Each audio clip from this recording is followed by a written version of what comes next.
Assalamualaikum warahmatullahi wabarakatuh. Alhamdulillah wassalatu wassalamu ala Rasulillah wa ala alihi wa sahbihi wa mawala wa la hawla wa la quwwata illa billah, amma ba'du. Hadratal mukarramin al-muhtaramin yang saya hormati dan saya muliakan, para kiai, para ustadz yang hadir pada kesempatan ini, wa nakhussu bidzikri, yaitu sahibul bait al-mukarram wal muhtaram Ki Haji Muhammad Siddiq, sekaligus pengasuh pesantren Darul Mukarramin Bani Siddiq. Juga tak lupa al-muassis, yaitu al-mukarram wal muhtaram Ustadz Muslih Singgan LC, beserta seluruh kiai yang dari MUI. Mudah-mudahan oleh Allah senantiasa diberikan kesehatan, tidak saya sebutkan tanpa mengurangi rasa kehormatan. Alhamdulillah, pada kesempatan ini Allah kumpulkan kita di sini untuk silaturahim dan untuk sama-sama melakukan kajian, yaitu saling tukar pikiran dan kembali membuka pengalaman pembelajaran tentang usul fiqh. Mudah-mudahan ini bisa mengingatkan ilmu yang pernah kita pelajari. Amin ya rabbal alamin. Baik, demi efisiensi waktu, karena waktu sudah lewat dari 4:30, mari kita mulai. Masih bab qiyas, kemarin tentang argumentasi jumhur pro qiyas, terakhir sampai yaitu sunnah ya, makul. Sekarang halaman 60 sebelah kiri, yang cetakan Mesir sepertinya sebelah kanan, ijma'. Bawah paragraf terakhir. Sudah ketemu? Qala al-musannifu rahimahullahu ta'ala wa nafa'ana bihi wa bi'ulumihi fid dharaini amin. Wa ammal ijma'u, dalil berikutnya yang diajukan oleh para ulama pro qiyas adalah dalil dari ijma'. Fahuwa annas sahabatah takarrara minhumul amalu bil qiyasi. Faktanya para sahabat Nabi Muhammad sallallahu alaihi wasallam seringkali berulang-ulang menggunakan qiyas untuk menetapkan kasus hukum tertentu.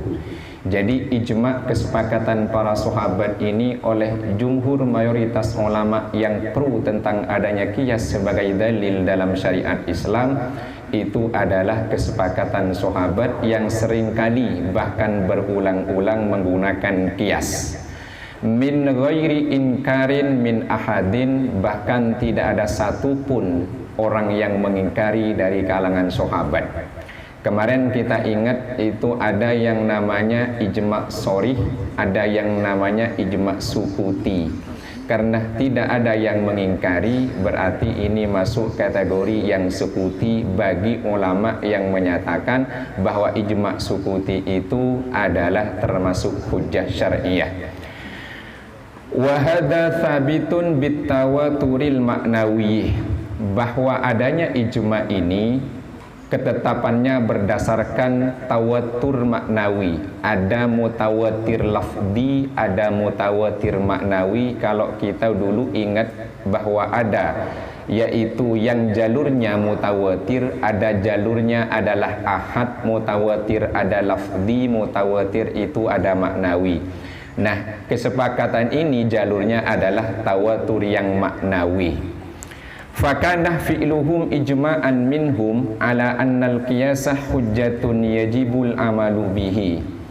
Praktik yang dilakukan oleh para sahabat untuk menetapkan hukum berdasarkan qiyas ini, itu menjadi kesepakatan mereka bahwa qiyas itu merupakan hujjah untuk menentukan hukum dan itu harus diamalkan.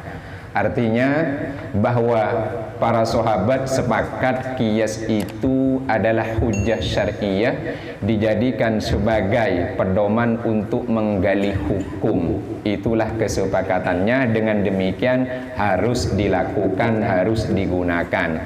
Karena kita tahu kemarin ada yang kontra qiyas, nofatul qiyas, kontra qiyas. Innahum qasul khilafatah ala imamatis sholati limubayaati Abi Bakrin biha.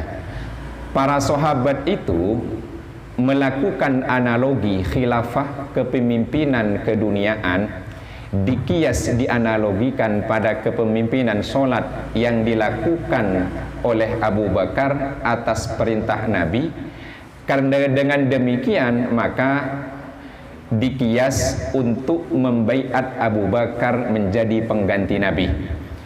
Jadi untuk urusan khilafah kepemimpinan dunia dikias oleh para sahabat untuk kepemimpinan urusan akhirat solat, karena Abu Bakar pernah diminta Nabi untuk jadi imam solat, maka Abu Bakar ini layak untuk dibaiat menjadi pemimpin untuk urusan keduniaan. Ini kias khilafahnya pada imamah solat. Wa qalu, para sahabat berargumentasi, radiyahu Rasulullah lidinina. Rasulullah itu kan senang dan ridho Abu Bakar mimpin kita dalam urusan agama jadi imam solat. Afala nardahu lidunyana, tidakkah kita ridho padanya agar dia menjadi pemimpin kita urusan dunia? Kalau Nabi saja senang dan ridho Abu Bakar diangkat menjadi imam dalam solat, kenapa kita tidak mengangkat dia menjadi pemimpin kita untuk urusan dunia? Itulah kias yang dilakukan diantaranya oleh para sahabat. Kepemimpinan dunia dikias terhadap kepemimpinan akhirat. Imamatus sholah, yaitu dijadikan landasan menentukan khilafah. Wahakamu biqatlil jama'ati bil wahidi. Para sahabat juga menetapkan hukum dan sanksi bagi sekelompok orang yang melakukan pembunuhan terhadap satu orang, semuanya dibunuh. Jadi para sahabat itu memutuskan hukum bagi sekelompok orang yang membunuh satu orang, semuanya kena sanksi dihukum mati. Kiasan ala qat'il jama'ati idashtaraku fi sariqatin wahidatin, dianalogikan pada status kasus hukum pencurian yang dilakukan oleh sekelompok orang mencuri barang yang sama, maka semua yang terlibat itu dipotong tangannya. Jadi para sahabat, karena di Al-Quran itu kan ada as-sariquh was-sariqatuh faqta'u aydiyahuma, yang nyuri dipotong tangannya, baik sendirian maupun itu rombongan. Nah, kemudian bagaimana kalau ada sekelompok orang yang melakukan pengeroyokan terhadap seseorang lalu menghilangkan nyawanya? Maka semua yang terlibat itu juga kena sanksi, yaitu hukuman mati, pengeroyokan. Kalau otaknya tentu lebih berat. Jadi ada ini pelakunya langsung menggunakan tenaga dan fisik, ada otak di balik itu, semua yang terlibat sama. Inilah kias yang dilakukan oleh para sahabat untuk menentukan status hukum yang tidak ditemukan nasnya dalam Al-Quran maupun hadis. Wa fassaru Abu Bakrinil kalalatah bi annaha ma'adal walidah wal waladah. Wa fassara Abu Bakrin, Abu Bakar menafsirkan al-kalalah. Apa itu kalalah? Oleh beliau ditafsirkan bi annaha, bahwa kalalah ini mru'un halakat, al-kalalah laisa lahu waladun, itu bahwa kalalah ma'adal walidah adalah yaitu yang tidak ada orang tuanya maupun tidak ada anaknya. Berarti ada orang meninggal dunia tapi punya anak, bisa jadi anaknya mati duluan atau menikah tak diberi anak, atau anak yang meninggal orang tuanya meninggal lebih dulu. Ini namanya kalalah ma'adal walidah wal walada, yaitu tak punya orang tua juga tak punya anak, jadi dia hidup dalam kesendirian. Li'annal kalalah fil lughati. Kenapa Abu Bakar menafsirkan kalalah dengan demikian? Karena kalalah dalam perspektif etimologi, dalam perspektif linguistik, yaitu bahasanya, Al-hasyiyatu fit tariqi. Makna kalalah itu al-hasyiyatu fit tariqi, yaitu tepi jalan, pinggir jalan. Makanya kalau kitab ada hasyiyah, namanya adalah catatan pinggir. Ada matan, yaitu yang ringkas, ada syarah penjelasan, ada hasyiyah, itu catatan pinggir. Jadi kalalah itu secara bahasa maknanya al-hasyiyatu fit tariqi, yaitu tepi jalan atau pinggir jalan. Wal kalalatu mithlu hadhil hasyiyati, dan kalalah itu sama dengan status hasyiyah ini. Itu yang ditafsirkan oleh Abu Bakar. Nanti silahkan dicek itu dalam ilmu waris. Kita belajar usul fiqh mentah prosesnya, bukan matangnya. Selanjutnya, selamat datang, silakan kepada para kiai yang baru datang untuk menempati yang sudah disediakan. Berikutnya, wa katabah Umaru radhiyallahu anhu ila Abi Musa al-Asy'ari. Suatu saat Umar bin Khattab pernah menulis yang ditujukan kepada Abu Musa al-Asy'ari hina mahwallahu alal Basrati, ketika Umar mengangkat Abu Musa al-Asy'ari menjadi gubernur, pemimpin di daerah Basrah, risalatan masyhuratan fil qadai.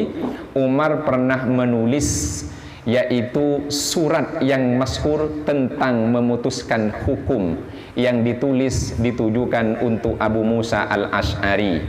Ja'ah fiha, dalam surat itu berisi begini: i'rifil asbaha wan nadhairah, ketahuilah tentang al-asbah wan nadhair. Al-asbah itu tahu tentang kasus-kasus yang serupa, syabih, asbah. Kemudian wan nadhair itu tahu tentang cara menganalogikan dan menganalisisnya. Jadi ada kasus yang mirip, kemudian ada nanti hukum status yang melekat pada hukum yang pertama. Lalu al-asbah, kasus-kasus ini dianalisis berdasarkan status hukum yang ada pada hukum yang sebelumnya. Namanya al-asbah wan nadhair. Wa kisil umurah bi ra'yika, lalu analogikan kasus-kasus itu menggunakan pendapatmu. Jadi cek dulu ada tidak persamaan kasus, kemudian ditinjau nanti bagaimana sebabnya, hukumnya bagaimana, analogikan kias, baru kau putuskan menggunakan pendapatmu. Itu surat yang ditulis oleh Sayyidina Umar untuk Abu Musa al-Asy'ari karena menjadi gubernur untuk memutuskan suatu kasus. Wa qasah Umaru tahrimah takhlilil khamri ala idzabatis syuhumi. Sayyidina Umar bin Khattab juga pernah melakukan kias analogi, yaitu pengharaman proses khamr dijadikan cuka dengan sengaja, dikias kepada idzabatis syuhumi, yaitu pengenceran lemak bangkai. Jadi dulu ada kasus, kalau mau ngecek ada di Sahih Bukhari, lengkapnya di Fathul Bari. Ada kasus dulu adalah Samurah. Samurah ini pernah melakukan masalah, yaitu takhlilul khamr. Dengan sengaja khomer itu dijadikan sebagai cuka. Kita tahu kalau dalam fikih khususnya Syafi'i, kalau khomer jadi cuka dengan sendirinya suci dan halal, tapi kalau melalui unsur sengaja dicampur proses itu tidak boleh. Nah, Samurah ini pernah melakukan yang demikian. Menurut versi di Fathul Bari ada 3. Yang pertama adalah teguran Umar kepada Samurah ini karena Samurah kasusnya menjual, yaitu sari kurma kepada orang yang biasa menjadikan sari kurma itu sebagai minuman memabukkan. Berarti sejatinya di situ dilarang oleh Abu Bakar, oleh Umar, menjual barang yang memang biasanya orang itu menggunakannya untuk hal-hal yang dilarang.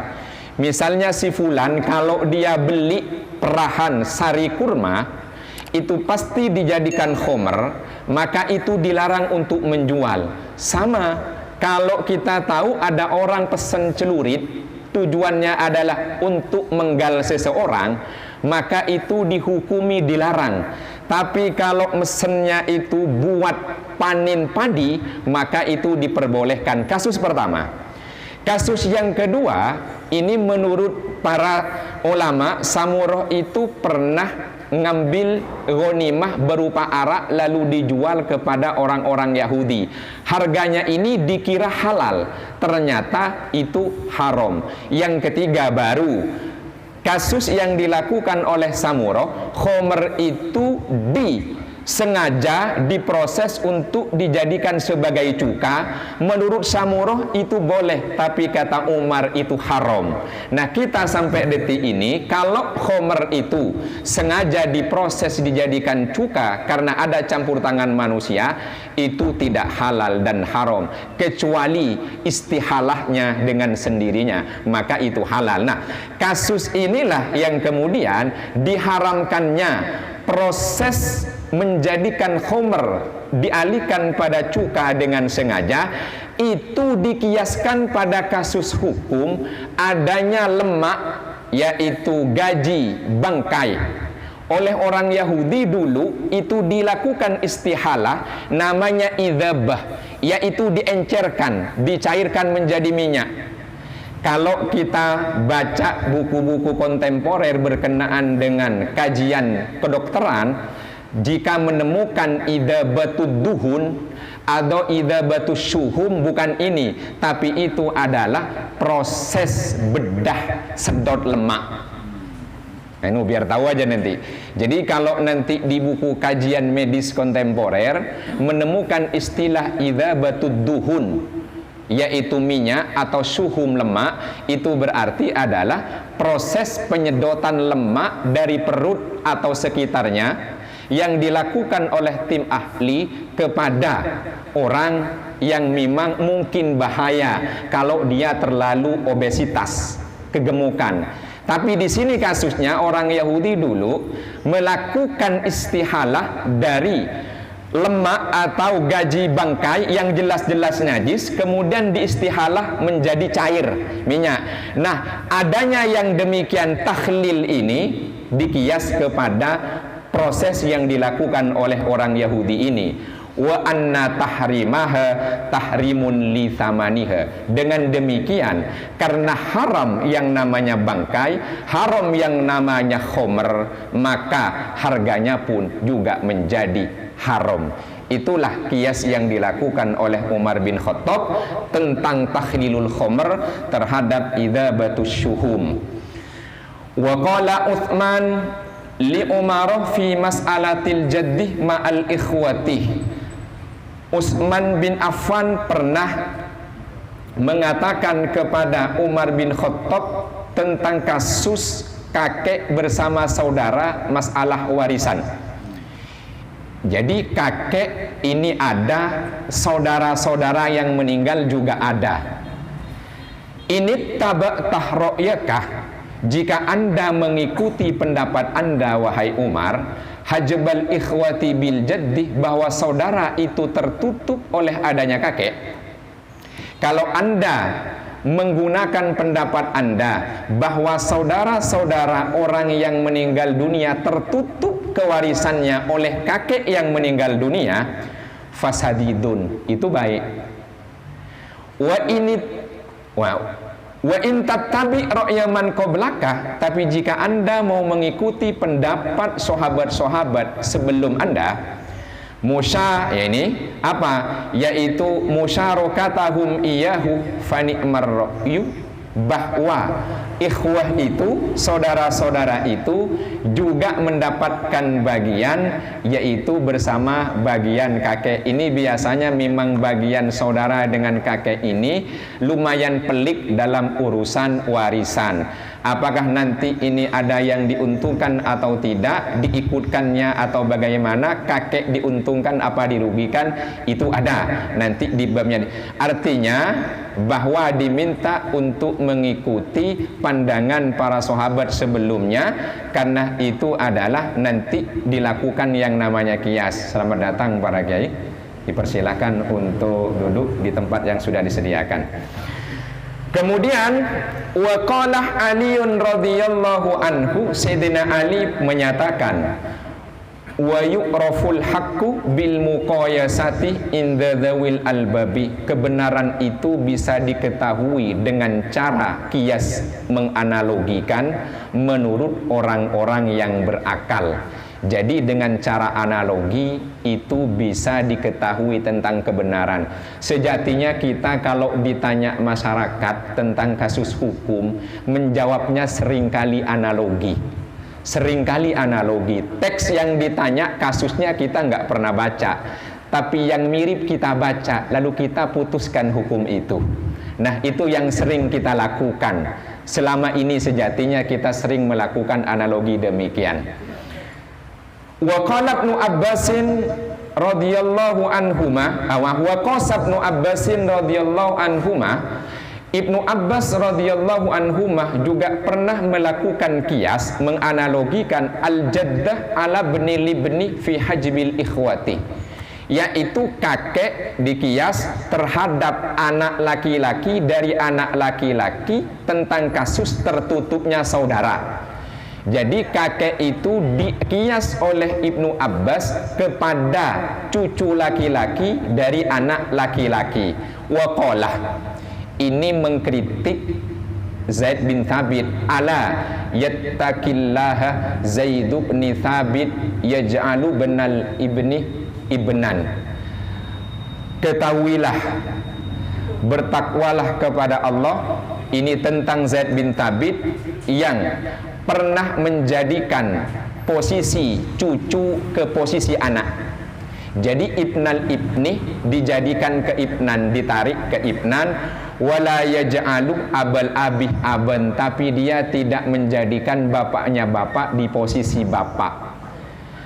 Aili annahuma nadhirani fil idla'i lil mayyiti biwasitatin wahidatin, bahwa keduanya cucu laki-laki dari anak laki-laki dan kakek itu sebetulnya dua-duanya berada pada posisi garis yang sama dengan mayit, dengan satu perantara.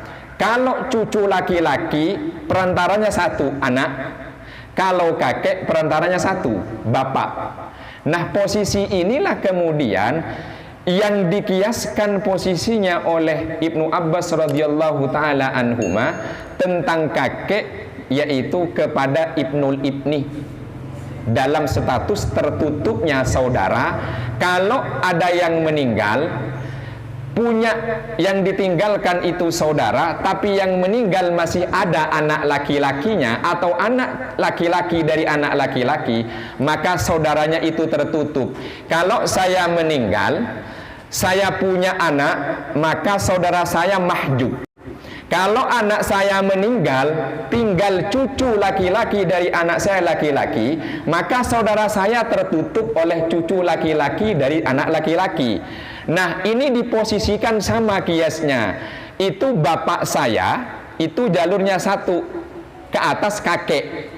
Nah, ini adalah yaitu kakek sebagai bapak dari bapak saya, Abul Abi, diposisikan sama. Dengan demikian Ibnu Abbas mengkias, kalau saya meninggal, anak saya nggak ada, anak dari anak laki-laki tak ada, bapak tak ada, yang ada kakek saya, bapaknya bapak dengan saudara, dikias, maka saudara saya tertutup oleh kakek saya dari jalur bapak. Itu yang dilakukan kias oleh Ibnu Abbas radhiyallahu taala anhuma. Fahadhil waqa'i'u wa nahwuha, fakta-fakta yang terjadi dan sejenisnya ini, min akabiri sahabati, yang pernah dilakukan oleh para sahabat senior, dalatun ala annal qiyasah hujjatun, menunjukkan bahwa qiyas itu adalah hujjah syar'iyah, yajibul amalu bihi, wajib untuk dijadikan pedoman dan wajib itu dilakukan. Itulah argumentasi para jumhur mayoritas ulama yang pro qiyas, bahwa qiyas itu merupakan dalil syar'i yang urutannya nomor 4 setelah Al-Quran, hadis, ijma' baru qiyas. Itu argumentasi yang dari hadis. Wa ammal ma'kulu fa'adillatuhu kathiratun. Sedangkan argumentasi yang menggunakan rasio, logika, banyak. Fa'ahammuha thalathatun. Yang paling penting urgen ada 3. 1. Jami'u ahkamis syar'i ma'kulatul makna. Semua hukum-hukum Islam, hukum-hukum syara itu logis. Meskipun nanti ada yang namanya ta'abbudi, ada yang ta'akkuli kalau urusan ibadah. Tapi semua hukum-hukum syara itu makulatul makna, logis, bisa dirasionalkan. Mabniyatun ala riayatil masolihi, didasarkan untuk menjaga kemaslahatan. Jadi hukum-hukum Islam itu selain logis juga dilandaskan untuk memelihara kemaslahatan manusia. Wa masolihul ibadi hiyal ghayatul maqsudatu min tasri'il ahkami. Sedangkan kemaslahatan hamba-hamba umat manusia itulah tujuan utama yang ingin digapai dari adanya penetapan hukum-hukum Islam. Jadi ada maqasidus syariah, namanya ada maslahah, itu yang harus digapai dari adanya penetapan hukum-hukum Islam. Kita tahu maqasidus syariah itu kalau yang disebut dengan al-kulliyat al-khams, itu ada daruriyat, nanti ada 5 maqasid yang dikenal, ada yaitu hifduddin, ada hifdun nafas, ada hifdul akal, ada hifdun nasl, ada hifdul mal. Nah, inilah nanti yang menjadi pertimbangan kenapa hukum-hukum syariat itu ditetapkan sebagai hukum oleh Allah Subhanahu wa ta'ala. Fa idza tasawatil waqi'atani fi illatil hukmi, jika ada 2 kasus yang sama dan setara dalam illat hukumnya, allati hiya madhannatul maslahah, di mana illat yang dijadikan sebagai landasan penetapan hukum itu diyakini disitulah kemaslahatan ada 2 kasus, illatnya sama, tasawaya fil hukmi, maka hukum dua-duanya sama. Jadi hukum dua-duanya sama. Kalau kasus kemarin khomer sama nabid, illatnya sama, iskar, memabukkan, maka status hukumnya sama, haram. Kalau membentak dan mengatakan pada orang tua itu dilarang karena menyakitin, memukul orang tua tentu sama-sama nyakitin, maka status hukumnya sama, yaitu haram. Tahqiqan lil maslahatil lati hiya maksudus syari'ih minat tasyri'i. Kenapa kok status hukumnya ditetapkan sama kalau illatnya sama?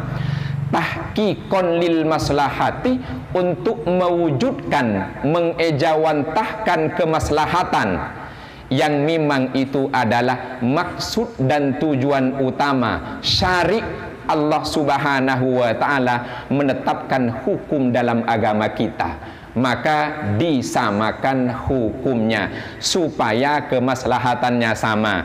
Kalau khomer memabukkan diharamkan, nabid memabukkan diharamkan, nanti kemaslahatannya itu sama, tidak merusak badan, tidak merusak akal, juga tidak mengganggu, yaitu kedamaian dan ketentraman sosial. Itu kan maslahat sejatinya yang dimaksud oleh syari'. Wa yakfi fi dzalika li'timadu ala ghalabati dhanni fi dzadril mujtahidi. Bagaimana cara menentukan maslahah? Cukup, yaitu adalah berpegang pada keyakinan mujtahid bagaimana ini kemaslahatannya. Itu yang dijadikan sebagai landasan. Wal amalu bid-dhanni amrun wajibun. Menerapkan yang bersifat dhanni itu sifatnya wajib. Kita tahu bahwa ayat Al-Quran itu yaitu qat'iyyus subut, pasti adanya. Kemudian ada qat'iyyud dilalah yang ditunjuk pasti itu tidak ada perbedaan pendapat. Ada dhanniyud dilalah, satu ayat masih diduga maksudnya apa, itu yang menjadi ranah ijtihad. Nah, disinilah dugaan mustahid itu cukup dijadikan landasan untuk menetapkan hukum jika itu adalah maslahat yang ada pada ilat yang sama, pada status hukum yang sama. Dengan demikian wajib untuk diterapkan. Fala yuqalu tahrimul khamril muskirati wahdaha. Jelas tidak logis kalau yang diharamkan cuma khamr yang memabukkan saja. Wa ibahatun nabidil muskiri, sedangkan nabid yang memabukkan itu tidak diharamkan tapi dibolehkan. Jadi logikanya tidak logis jika yang diharamkan hanya khamr saja, sementara nabid yang sama-sama memabukkan itu diperbolehkan. Jadi fala yuqalu tahrimul khamri wa ibahatu. Kalau khamrnya diharamkan, nabid itu dibolehkan padahal sama-sama iskar memabukkan. Itu tidak logis namanya. Berarti hukumnya sama. Hifadon alal ukuli, demi menjaga akal biar nggak rusak. Yang namanya minuman keras memabukkan apapun jenisnya itu pasti merusak akal. Apapun bahannya, dari kurma maupun buah-buah yang lain, selama itu memabukkan sama merusak akal.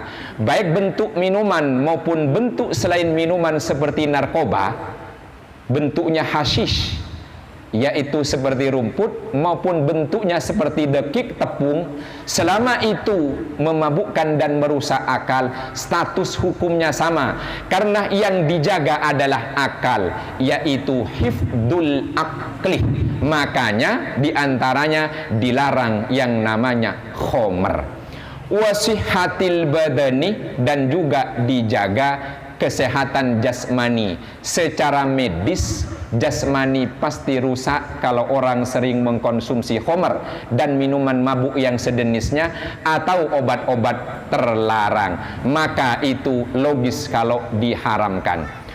Wala yuqalu aidon, tidak logis juga qasrur riba alal asnafis sittati, qasru tahrimir riba alal asnafis sittati, jika keharaman riba itu hanya dibatasi pada jenis 6 barang ribawi. Masih ingat hadis kemarin bahwa ada 6 jenis barang ribawi, yaitu emas, perak, kemudian kurma, gandum, kemudian apa? Garam. Nah, kalau barang ribawi itu hanya difokuskan dan cuma ditentukan hanya 6 barang ribawi itu saja, itu tidak logis. Man an minat tala'ubi, selamat datang Ki Badri. Man an minat tala'ubi fi aqwatin nasi, sebagai bentuk protek kalau ada orang yang mau bermain-main tentang makanan pokok. Wa athmanil asya'i, dan ada orang yang mau bermain-main dengan harga. Jadi kalau riba itu hanya diharamkan pada status transaksi 6 barang yang di hadis, tidak logis. Jadi yang lain dari luar itu harus diharamkan juga selama ilatnya sama, supaya orang tidak bermain-main dengan yang namanya sembako. Ini kan kadang ada orang main-main dengan sembako atau bermain harga, itu namanya protek. Man'an minat tala'ubi fi aqwatin nasi wa athmanil asya, supaya tidak main-main dengan sembako dan harga sembako, bahaya. Wa yubahur riba fi aqwatin musyabahatin kalfuli, sementara yang 6 saja yang diharamkan, sedangkan makanan-makanan lain itu dibolehkan kalau ada transaksi riba. Jadi tidak logis. Kalful, kacang, wal dzurrah, jagung, wal arus, gabah, beras atau padi. Matalan misalnya. Jadi kalau yang garam itu ada transaksi tukar melebihi satu jenis, itu diharamkan unsur riba karena ada di hadis. Sementara yang tidak ada di hadis, penukarannya jenis sama, itu dilebihkan, ada unsur riba tapi tak diharamkan. Tidak logis. Itu berarti sekalipun makanan itu jenisnya kacang, jenisnya jagung, jenisnya padi, kalau dibarter sama jenis dilebihkan, ada unsur riba haram. Masih ingat kasus ada dulu gandum bagus, kelasnya kelas wahid, kemudian ada gandum kelasnya kelas bawah. Ada orang yang pengen punya gandum kelas wahid. Harga gandum ini sekarung setara 2 karung gandum kelas bawah. Lalu ditukar oleh sahabat, yang 2 gandum kelas bawah 2 karung ditukar dengan 1 karung gandum kelas eksklusif. Dilaporkan ke Nabi, kata Nabi, tidak boleh begitu caranya. Jual dulu gandummu, lalu kau belikan gandum itu. Nah, sama dengan kacang, meskipun tidak ada di hadis, termasuk 6 jenis barang ribawi, padi beras juga ada. Karena nanti ilatnya sama, maka status hukumnya pun harus disamakan. Baru logis. Itu yang disebut dengan qiyas. Yang berikutnya, inna nususul qur'ani was sunnati mahdudatun. Kita perlu ingat dan sadar bahwa teks Al-Quran itu sudah habis dan terbatas. Hadis juga sudah habis dan terbatas. Kenapa? Lintihail wahyu sudah berhenti. Al-Quran ya segitu adanya, nggak turun lagi. Hadis ya sudah, nggak ada lagi. Wa hawadithun nasi wairu mahdudatin wala mutanahiyatin. Sedangkan kasus-kasus dan problematika yang dihadapi umat manusia tak terbatas dan tak pernah berhenti. Bagaimana kalau harus nyarikan ayat yang bunyinya yaitu dalil juz'i harus ada? Al-Quran terbatas sudah habis, hadis terbatas sudah habis. Sementara problematika kehidupan manusia tak pernah habis dan terus berubah. Bagaimana nih? Wala yuhitul mutanahi bighairil mutanahi. Yang terbatas Al-Quran dan hadis tidak mungkin akan bisa merangkul secara langsung yang tidak terbatas kasus-kasus yang dihadapi umat manusia yang banyak terus terjadi. Illa idza fuhimatil ilalu, kecuali dipahami illat hukumnya. Allati li ajliha syuri'atil ahkamul mansusatu, karena berdasarkan illat-illat itu hukum-hukum syariah yang ada nasnya ditetapkan. Jadi karena illat bisa dipahami, sekalipun problem terus-menerus banyak terlahir, karena illatnya kita kuasai di hukum-hukum yang mansus Al-Quran dan hadis, maka kita bisa menerapkan illat itu pada kasus baru. Watubbiqat ala ma yumathiluha, illat itu bisa kita terapkan pada status kasus hukum yang serupa dan setara. Ya tadi nabit kan nggak ada, adanya khomer full tidak ada di hadis, kacang tidak ada, padi nggak ada, adanya ya yang 6 itu, tapi ilatnya dicari ketemu, hukumnya sama, itu yang disebut nanti ilat. Wa hadha huwa ma'nal qiyasil ladzi huwal masdarut tasyri'iyyul ladzi yu'arrifuna ala hukmil waqa'i'il jadidati tari'ati. Inilah yang dimaksud dengan makna qiyas, yang merupakan hukum syariat nomor 4 yang memang diperkenalkan untuk kita supaya bisa menentukan hukmil waqa'i'i, hukum kasus-kasus al-jadidati, kasus baru, at-tari'ati yang urgen. Jadi ada kasus-kasus baru dan urgen. Bagaimana cara menentukannya? Ayatnya nggak ada, dalil juz'inya, hadisnya nggak ada, di ijma' nggak ketemu. Maka tugas kita adalah menggunakan qiyas untuk menetapkan hukum-hukum yang baru dan urgen itu. Selamat jalan. Selamat datang ke Sekum. Mohon maaf ini nggak menyambut. Nah, itu yang dimaksud dengan kias. Yang ketiga, sampai 3 aja. Taqtadil fitratu salimatu wal mantiku wa badahatul aqli al amalah bil qiyasi. Bahwa hati yang selamat, jiwa yang waras, akal yang lurus itu pasti nerima untuk menerapkan kias. Karena faktanya tadi, kalau kasusnya banyak sementara nasnya sedikit, bagaimana?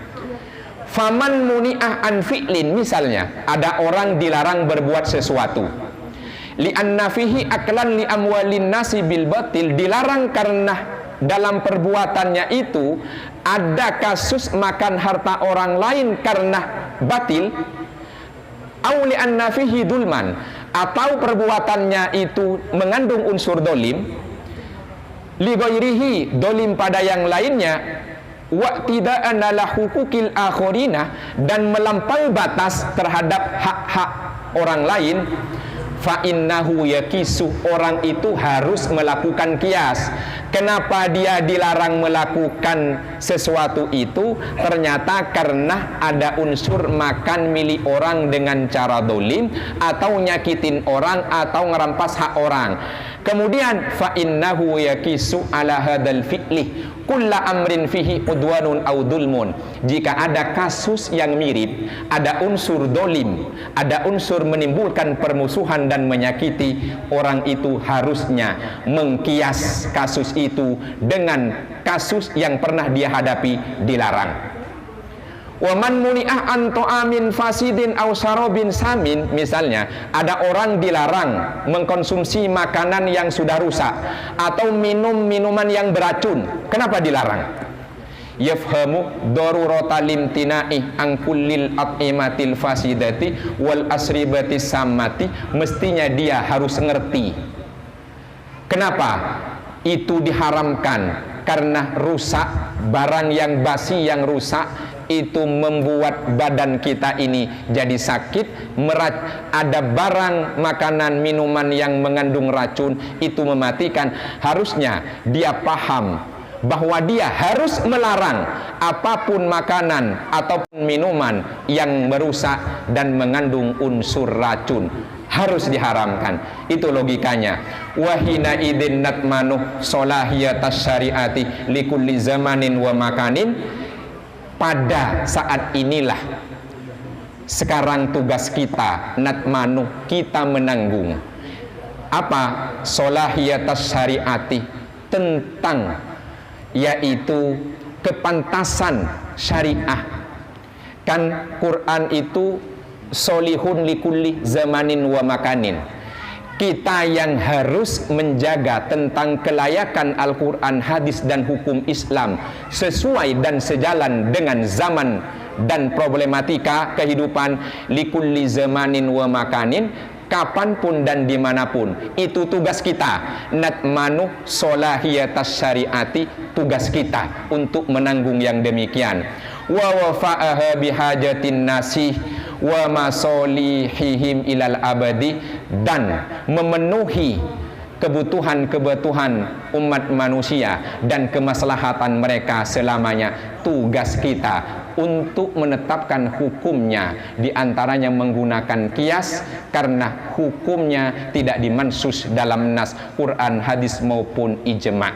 Demikian kajian kita pada kesempatan ini. Mudah-mudahan ini menjadi tambahan bekal cara kita untuk menetapkan kasus baru yang tidak pernah kita baca dan kita temukan. Amin ya rabbal alamin.